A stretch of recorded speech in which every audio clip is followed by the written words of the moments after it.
မင်္ဂလာပါ City Insider from Burma ကနေပြန်လည်ကြိုဆိုလိုက်ပါတယ်ဒီနေ့ကတော့ကျွန်တော်အစီအစဉ်အသစ်တစ်ခုအနေနဲ့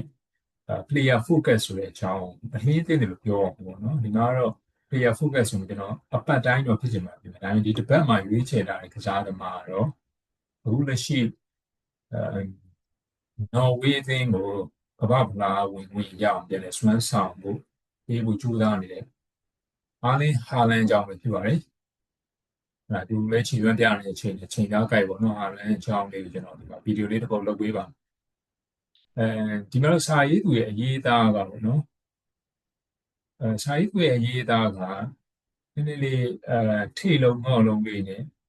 CD fan တယောက်အနေနဲ့ရေးတာမဟုတ်ဒီ journalist ကသူရှုတော့နေသူရေးတာဖြစ်တဲ့အတွက်ဒီမှာကျွန်တော်တို့အရင်ကျွန်တော်တို့ဟာလန်အကောင်းပြောတာကြီးရေးတာမဟုတ်ဘူးမကောင်းတာလေးလည်းပါမယ်ပေါ့နော်အားပါကြအားနေချက်တွေပုံတော့ဒီဆောင်းပါးလေးမှာတွေ့ရမယ်အဲ့လေကျွန်တော်ဗီဒီယိုအနေနဲ့ပြန်ပြီးတော့ပေါ်ပြပေးတော့โอเคအားလုံးပဲစလိုက်ရအောင်ပထမဦးဆုံးကျွန်တော်တို့ဟာလန်ရဲ့အချက်အလက်လေးနဲ့သွားမယ်နော်ဟာလန်ဂိမ်းကနေများဟာလန်နဲ့သူကြီးဂိမ်းကနေများနံပါတ်1ထူးခဲ့တဲ့စွမ်းဆောင်ကြော်ကြားလာတဲ့ကစားသမားဘဝတစ်လျှောက်တပွဲကိုပြန်ည3.6 ဂိုးသွင်းယူနိုင်ခဲ့တဲ့ကစားသမားတစ်ယောက်ရှိပါတယ်သူကတော့ Wayne Gretzky ပါဒါပေမဲ့ဟာလန်ရဲ့လက်ရှိစံချိန်ကတပွဲကိုပြန်ည3.96ဖြစ်ပါနဲ့ဘောလုံးနဲ့ဖတ်မွေးလာခြင်းဟာလန်ရဲ့ဖခင်က2000ပြည့်နှစ်သူကလိမှာဟာလန်ကြီးပေါ့နော်ဟာလန်ရဲ့ဖခင်2000ပြည့်နှစ်လိမှာကစားနေတဲ့အချိန်ဟာလန်ကိုအင်္ဂလန်မှာပဲမွေးဖွားခဲ့တာပါဟာလန်ဖေဆွဲဆောင်ရနောက်ခံလူပဲဖြစ်တာမှာကကွင်းလေလူပဲဖြစ်ပါမယ် City Nottingham Forest တို့မှာပါဝင်ကစားပေးခဲ့တာကြောင့်လက်ရှိဟာလန်ကဘောလုံးမျိုးကဆင်းသက်လာတယ်လို့ဆိုနိုင်ပါတယ်AFC ဟာလန်လို့ခေါ်တယ်ပေါ့နော်မောင်းပထမနံပါတ်3စံချိန်တင်မြန်တော့ဒေါ်မွန်တို့ကစားပေးစဉ်ဘွန်ဒလီဂါပြိုင်ပွဲတပွဲမှာ36.2ကီလိုမီတာပါအားပေါ့မိုင်နဲ့ဆိုရင်22.5 မိုင်ပါအားပြေးပြခဲ့ပြီးဒါစင်ကြီးတင်မြန်နှုန်းတစ်ခုအဖြစ်မှတ်တမ်းဝင်ခဲ့ပါတယ်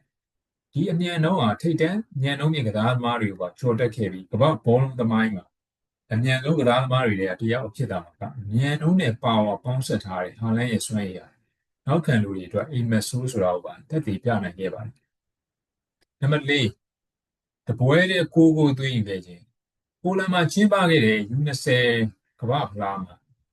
နော်ဝေးအသင်းကဟွန်ဒူးရပ်စ်ကို12 ဂိုးမရှိနဲ့နိုင်ရရှိခဲ့ပါတယ်ဒီပွဲမှာဟာလန်တယောက်တည်း6 ဂိုးထိသွင်းယူနိုင်ခဲ့ပါတယ်အဲ့ဒီချိန်တော့အသက်က18နှစ်ပါအဲ့တော့ကျွန်တော်အချက်အလက်လေးတွေကိုပထမတစ်ပိုင်းပေါ့နော်အခုလက်ရှိဟာလန်အကြောင်းဆက်ပြောတော့ဟာလန်အကြောင်းပဲအချက်အလက်လေးပြောလိုက်သူရဲ့အဓိကအကြောင်းအရာပြောလိုက်မေးခွန်းလေးတစ်ခုနဲ့စလိုက်အောင်ပေါင်တန်း200တဲ့အပြုံမျိုးမိတ်ဆွေတို့ဟိုအောင်မြင်ဘူးပါသလားဒါတော့မေးခွန်းပါမမြင်ဘူးသေးရင်တော့ဟာလန်တယောက်မန်ချက်စတာစီးတီးရဲ့ဘက်အကောင့်ထဲကနေငွေလုံးရင်းကိုရယူနိုင်အောင်ဆွမ်းဆောင်ပြသွားပြီးတော့ထွက်ပေါ်လာခဲ့တဲ့ဗီဒီယိုကလစ်လေးကိုမိတ်ဆွေတို့သွားကြည့်တာဘောကြမှာပါမက်ဆီနဲ့ထုတ်ထုတ်လိုက်တဲ့စာချုပ်အသစ်နဲ့ငွေကြေးဆိုင်ရာသဘောတူညီမှုတွေကိုလည်းဟာလန်တယောက်ပျော်ရွှင်ကြောင်းပေါ်ပြခဲ့ပါတယ်သဘောကတော့ဆိုင်အင်ကြီး10ခုလောက်ပိုင်ဆိုင်ထားပြီးသားလူတယောက်အတွက်ဆိုင်အသစ်တစ်လုံးထည့်ရတဲ့အတွက်ပြောပါတယ်ဆိုတဲ့အပြောမျိုးဖြစ်ပါအတော်လေးကိုများပြားလာတဲ့ငွေကြေးပမာဏဖြစ်ပေမဲ့လည်းကမ္ဘာလာစာများသောကစားသမားတော့လည်းမဟုတ်ပါဘူး။ဒါပြောတရားတိုက်စစ်မှုတွေရှိကြပါဒါပေမဲ့ဟာလန်ကတော့ဟာလန်ပါနော်ဝေးရဲ့တခွဲကန်တွေကနေအထူးရည်ရွယ်ချက်တစ်ခုအတွက်သူ့ကိုထုတ်လုပ်ထားတာပါဒါကတော့ဂိုးသွင်းခြင်းပါဒီ24နှစ်သားရဲ့မန်ချက်စတာစီးတီးမှာနှစ်သွင်းကိုစုစုပေါင်းကအခြားကစားသမားအများစုရဲ့ကစားသမားဘဝတစ်လျှောက်သွင်းကိုစုစုပေါင်းတက်ကိုပိုများနေရပါပေါင်တန်းပေါင်းများစွာတန်တဲ့စာချုပ်တစ်ရဲ့ချုပ်ဆိုပြီးနောက်မှာဟာလန်နော်ဝေးပြည်ကြီးဟာရီဟာဖရာဒါနောက်ပိုင်းချမ်းသာဆုံးနော့စ်မန်တယောက်ဖြစ်လာခဲ့ပါတယ်ဒါစာရေးဆရာရဲ့သိရောတော်ရေးတာအတိမဟုတ်ပါချမ်းသာတော့မှန်ပါတယ်ဒီကနော်ဝေးပြည်ကြီးတယောက်ကြောင့်သမိုင်းနဲ့ချိန်ပြီးရေးဟာလန်အသားမန်သူလိုကိုလိုနော်ဝေးဗိုက်ကင်းတယောက်တော့မဟုတ်ပါဘူး penalty box တဲကမဲလိုက်သမားချက်ချန်တဲ့ကမြေခွေးဒီ golden မုတ်ဆိုးအတွက်မှတ်တမ်းတစ်တွေရေးထိုးနေရတာတ သူ့ပခုံးပေါ်ကိုရေတကုံလိုကွေးဝိုက်စီးဆင်းနေတဲ့ရွှေရောင်ဆန်တွေတွေကိုပြန်လဲစီးနှောင်ရသလောက်ကိုလွယ်ကူနေတာပါနောက်ထပ်မေးခွန်းတစ်ခုဟာလန်းကိုပေးရတန်ရဲ့ပေါင်သန်း200လို့တွေးလိုက်တာနဲ့မိတ်ဆွေတို့ရဲ့ဘဏ်အကောင့်လေးကနည်းနည်းတော့ရှိုးလို့ရှက်နေဖြစ်သွားပါလိမ့်ဟာလန်းအဲ့ဒါလောက်ထိုက်တန်ရဲ့လားပေါ့မေးခွန်းကဝိန်းဂရက်စကီထက်ကိုပို့ပြီးတော့ဂိုးတွေပုံမှန်သွင်းနေပြီဆိုရင်တော့မန်စီးတီးရဲ့စည်ရင်းကင်တွေကတင့်ကိုငွေကြေးဆိုင်ရာဝင်ထုတ်ဝင်ပို့ဆိုတာတဲ့ငွေထုတ်ဆက်ကြီးလုံးလို့သာမြင်နေတော့မှာဒီနေရာမှာဝိန်းဂရက်စကီဆိုတာကနေဒါရေခဲပြင်ဟော်ကီကစားသမားတစ်ယောက်ဖြစ်ပါတယ်1489ပွဲမှာ849ကိုသွင်းယူပေးခဲ့ပြီး10နှစ်နှစ်ခုကြာဂိုးသွင်းအများဆုံးမှတ်တမ်းကိုထိန်းထားနိုင်ခဲ့သူပါ Ralph Lauren အမှတ်တစိမ့်ထက်လည်းဟာလန်ရဲ့ဒီချက်တွေကရောင်းအားကောင်းပါတယ်ဘလွန်ဒီအောမှာမက်ဆီယာအရေးအတွက်အမြောင်များတော့ဦးတဲ့ပိုင်ဆိုင်ထားပါလိမ့်မယ်ခရစ္စတီယာနိုရိုနယ်ဒိုဆိုလည်းသူ့ကိုယ်ပိုင်သွားဆရာဝန်တွေမှာတော့မှစံအိမ်ကြီးတစ်လုံးတည်ရှိကောင်းရှိပါလိမ့်မယ်ဒါပေမဲ့ဘယ်သူကမှဟာလန်လိုအသက်အရွယ်မှာဒီလောက်ငွေပမာဏကြီးလက်ဝယ်မရရှိခဲ့ကြပါဘူးဟာလန်ကိုယ်တိုင်ဟာဒီလိုစာချုပ်မျိုးလက်မှတ်ရေးထိုးခဲ့တဲ့ဒါကတော့ပေါင်တန်း200တဲ့မေကွန်ဖြစ်ပါတဦးတဲ့အမြင်ရဆိုရင်တော့ကျွန်တော်လည်းသိမသေးကြပါဘူးတစ်ဖက်မှာလည်းကမ္ဘာအကောင်းဆုံးမန်နေဂျာကြီးရဲ့မသေးကြတဲ့အနာဂတ်လည်းရှိပါတယ်တတိယအားလုံးကိုအောင်နိုင်ခဲ့ပြီးသားသို့တော့အဆက်မပြတ်တဲ့ဘောလုံးဖိအားတွေကကွင်းတင်မှာဘဝကိုပါထိခိုက်နေပါတယ်ဒါကြောင့်လည်းအချိန်မရွေးလူးဝစ်ဗစ်တန်ခရီးတောင်အေဂျီကိုထုတ်ပိုးပြီးကက်တလန်တောင်ကြားကိုဘက်ဂွာရီလာတယောက်အချိန်မရွေးထထွက်သွားနိုင်ပါတယ်စထရာကားတစ်စီးစာတိုက်ငွေကြေးပိုင်းဆိုင်ရာဆွဲချက်တွေနဲ့တန်တရားဖြစ်เสียအပြောင်းအရွှေ့သဘောတူညီမှုတွေရတယ်အချင်းတွေကိုလောက်ခတ်ပြစ်နိုင်သေးပါတယ်လူစည်းအောင်ပြန်ကြည့်လိုက်ရင်ခိုင်းဝေါ်ကာသူတပြည့်လင်မယားကြရှုပ်ရှင်းတွေကိုရှောင်ဖို့အီတလီကိုပြောင်းရွှေ့ကစားနေတယ်ဂျွန်စတုံးကလည်းပွဲကစားဖို့အဆင်သင့်မဖြစ်ပါဘူးအသင်းရဲ့ဖန်တီးမှုတောက်တိုင်ဒီဘရိုင်းနဲ့ဘာနာဒိုတို့နေ့ရက်တွေကလည်းဂုံတို့လာနေပြီးဒေတာတာကတော့ဟာလန်တယောက်လည်းဒီကောက်ပွဲမတိုင်ခင်ညကလုပ်တဲ့နိုင်ငံရေးမဲဆွဲပွဲလို့ဂရိကဝတ်တွေအသင်းဘက်ကတလေကြီးရထားပါလိမ့်မယ်ဘောလုံးမှာရအားလုံးပြောင်းလဲသွားနိုင်ပါတယ်ဂွာဒီယိုလာလည်းခက်မြင်မြန်ထွက်သွားနိုင်တယ်လို့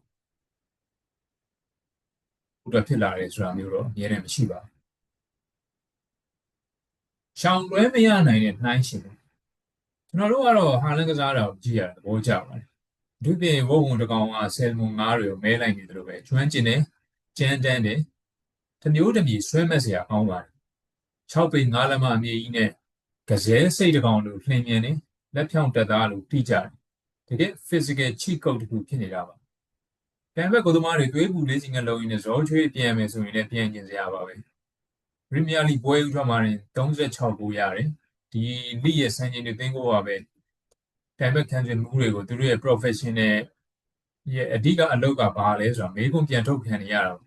ဟာလန်ကိုတခြားတိုက်စစ်မှုတွေနဲ့နှိုင်းရှင်ရတာကိုမုန်းစရာဒါပေမဲ့ဒါလည်းချောင်လွဲလို့မရဘူးဥပမာ Harry Kane ကိုပဲကြည့်တကယ်လက်မှုပညာတယ်ဘောလုံးပေးပို့မှုတွေနဲ့တောင်မှအပေါက်တဲကိုဝင်အောင်ကန်နိုင်လောက်တဲ့အစွမ်းမျိုးရှိပါတယ်ဒါပေမဲ့ Kane ပေးနိုင်တာတွေကဘောလုံးအမြင်ကြန့်ခိုင်မှုတိုက်စစ်ကိုပံ့ပိုးနိုင်မှုဟာလန်ပေးနိုင်တာကရက်ဆက်တဲ့တေချာမှုညင်းမယ်ဆိုညင်းနိုင်ပေမဲ့လီယွန်ဒေါစကီကိုကြည့်လိုက်ရင်လည်းသူ့မျိုးဆက်ပြီးပြည့်စုံတဲ့တိုက်စစ်မှုတွေကဘဲလေးကားကြည့်တဲ့တယောက်လိုအနုစိတ်သိမ်ပွေ့မှုနဲ့အေးဆက်တဲ့အဆုံးသတ်မှု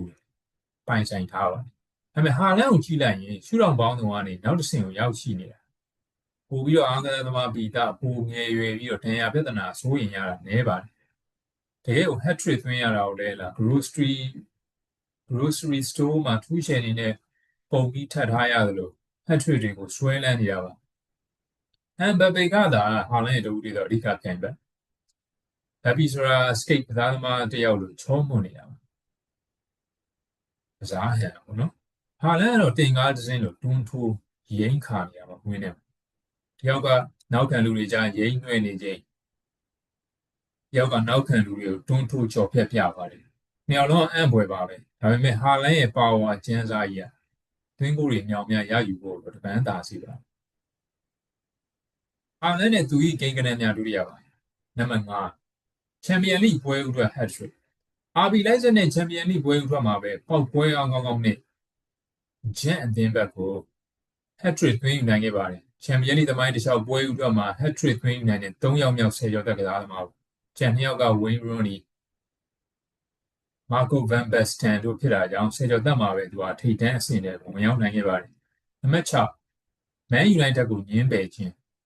2020ခုနှစ်မှာအသင်းဟောင်းမိုတယ်ရဲ့နီးပြဟောင်းဖြစ်ခဲ့ဘူးသူဆိုးရှားကနေစဉ်ဟာလန်ကိုခေါ်ယူဖို့ချိတ်ဆက်ခဲ့မှုပါတယ်သို့တော့ဟာလန်ကတော့သူ့ခြေလုံးတိုးတက်လာဖို့အတွက်ဒေါ့မွန်ကဦးစားပေးရွေးချယ်ခဲ့တာပါကမ္ဘာအဆင့်ကျယ်ဝန်းဖြစ်လာခဲ့တယ်လို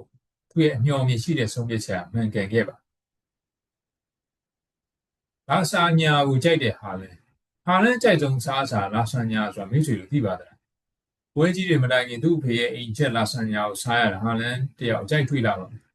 အင်တာဗျူးတစ်ခုမှာတော့သူ့စွမ်းအားတွေရဲ့နှိမ့်ဝှက်ချက်ကလာဆာညာပဲလို့ပြောပြီးတော့ဟာလည်းတငယ်ချင်းတွေရတယ်ဒီကောင်ဂိုးတွေအများကြီးရနေတာလာဆာညာစားတာကြောင့်နောက်ပြောင်ကြီးရှိတာနံပါတ်၈တရားထိုင်ရတာနဲ့ဇန်အောင်ပွဲခံဟန်ကိုနှစ်ချိုက်ခြင်းဟာလည်းတရားထိုင်နေဟန်အောင်ပွဲခံမှုရဲ့နောက်ွယ်မှာနက်ဆိုင်တဲ့အဓိပ္ပာယ်ရှိနေပါတယ်တရားထိုင်ခြင်းနဲ့စိတ်တည်ငြိမ်ခြင်းကျင့်စဉ်တွေကအာရုံစူးစိုက်မှုကောင်းစေတယ်လို့လည်းယုံကြည်သူပါကွင်းတွင်ကွင်းပြင်ဖိအားတွေကိုင်တွယ်နေနိုင်တာစိတ်ပိုင်းဆိုင်ရာတန်မာနေတာတွေကတရားထိုင်ခြင်းကြောင့်ပဲလို့ဟာလန်ကဆိုလို့ရှိပါတယ်ဆောင်းပေါက်ပဲဆက်လိုက်အောင်မျောလင့်ခြင်းရဲ့ဖိအားများတန်းရာချီတန်းတဲ့ချက်လက်မှတ်နောက်မှာမျောလင့်ခြင်းတွေကတွဲလျက်ပါလာပါတယ်မန်ချက်စတာစီးတီးမှာကစားတဲ့ဖိအားကနိုင်ပွဲပဲရယုံဆိုတာတခုလည်းမဟုတ်ပါဘူးပြိုင်ဘက်ကိုလွှမ်းမိုးထားနိုင်ခြင်းဆိုတာပါပါတယ်ဂွာဒီယိုလာရဲ့မန်ချက်စတာစီးတီးကမော်ဒန်ဘောလုံးလောကမှာအကောင်းဆုံးအသင်းတွေကတသင်းအဖြစ်သက်သေပြထားပြီးသားဖြစ်ပါတယ်ဟာလန်ဒီအသင်းရဲ့လက်နက်တိုက်တွေကချွန်မြနေတဲ့လက်တစ်ချောင်းဝေဖန်သူတွေကတော့မန်စီးတီးကကစားသမားတဦးတည်းပေါ်မိခိုလွန်းနေသလားပေါ့ဒါပေမဲ့အဲ့ဒီကစားသမားတပွဲပြန်းမြတကူလုံးသွင်းနေတဲ့အခါကျတော့ဒီပြဿနာကတော့ပျော်စရာကြီးပဲဆိုလို့ဖြစ်နေတာ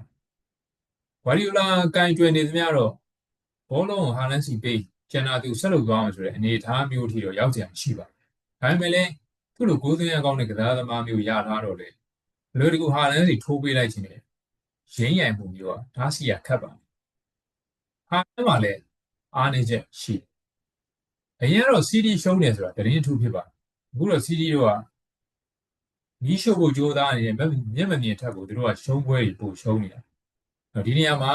ပြန်ရှင်းရမယ်ဆိုရင်အင်္ဂလိပ်စကားလုံး match မီးချစ်ဆန်နဲ့ match ပြိုင်ပွဲနှစ်ခုစာရေးသူကရည်စရာအနေနဲ့တစ်ခုတည်းကိုနှစ်ယောက်တော်တစ်ပြိုင်နဲ့သုံးထားတာအဲ့ match မီးချစ်ဆန် match ရှုံးတယ်ပေါ့မျက်မမြင်ကမီးချစ်ပြီးတော့ရှို့ဖို့ကြိုးစားရဆိုတာသူကမီးချစ်ဆန်ခဏခဏပြောတယ်အပြင်မှာလည်းစီဒီအထက်ကိုပို့ဆိုးနေကြရှုံးတယ်အဲ့တော့တခါတော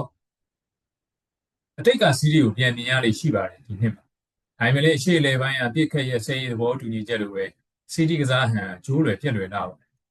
ဒီအတီအာဆင်နယ်ကိုချက်တကွဲရှုံးနေခဲ့တဲ့ပွဲမျိုးမှာပုံတိတာပါတယ်ဟာလန်မှာလည်းအားနည်းချက်တွေရှိအောင်နော်ဝေးသားကြီးလည်းဝေဖန်မှုတွေကိုခံနေရတာပါအများဆုံးဝေဖန်ခံရလိမ့်ရှိတာကတော့သူ့ရဲ့ကစားဟန်နဲ့ဟိုးထက်ကလေးမှာကောင်းတယ်မကောင်းတယ်မငြိမ်တာပါဒါပေမဲ့ဒီကိစ္စကိုတော့ဂွာဒီယိုလာကင်တွယ်သွားပါလိမ့်မယ်နောက်တစ်ချက်ကဟာလန်ရဲ့ကစားအားဝင်းထဲမှာသူကတိတ်ပြေးလွှားနေလို့မရှိပါဘူးခြေလန်း3-4လမ်းနဲ့ရုပ်ချီးဂိုးသွင်းဖို့ပြိုင်ဘက်ဇုံနဲ့တိုးဝင်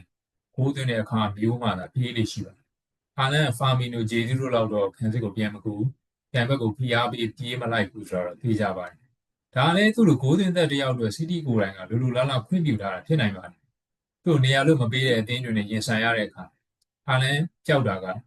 ဂျေမီဟိုဖာထက်ကိုပိုကြပါတေချာလာတော့ခွင့်ရတစ်ချိန်ရရင်ဟာလန်တကူတေချာပါတယ်ဘိုးသွင်းခွင့်မရတဲ့အခါအသင်းပေါ်သူ့ရဲ့တက်ရောက်မှုမရှိသလောက်ဖြစ်သွားပါဒီလိုဆိုတော့သူ့ရဲ့ညာခြေမတန်မှုငင်းခုန်စရာဖြစ်လာဘယ်ခြေကတော့တူလိုပဲတန်ပါတယ်ညာခြေဆိုရင်ပြိုင်ဘက်ခံနေမှုတွေကသူမတန်တဲ့ညာချမ်းကိုဖိအားပေးထားတဲ့အခါတော့ဟာလန်စိတ်မရှိဖြစ်သွားပါတယ်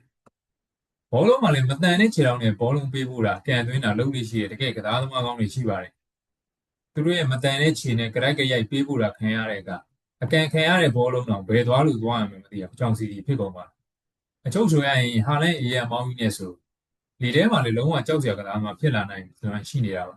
ါသူ့အနေနဲ့အမြင်ဘောတွေအတုံးနဲနေသေးပါတယ်ခရီးစစ်တွင်းကစာအုပ်ကြီးအတိုင်းလိုင်းရင်းနဲ့ကျွန်တော်တို့လမ်းကြောင်းတော့မလွဲကြပါဘူးဟာလန်ရဲ့အားနည်းချက်ကိုထောက်ပြရတာလေ F1 ပြိုင်ကားကို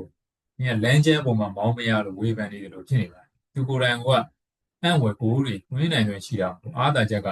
အားနည်းချက်ကိုအသာလေးဖုံးဖိနိုင်စေပါ။မိုင်းတစ်ချောက်အကောင်းဆုံးဆိုတဲ့လမ်းကိုသူရှောင်နိုင်ပါလိမ့်မယ်။ဘောလုံးကရိုးရှင်းပါ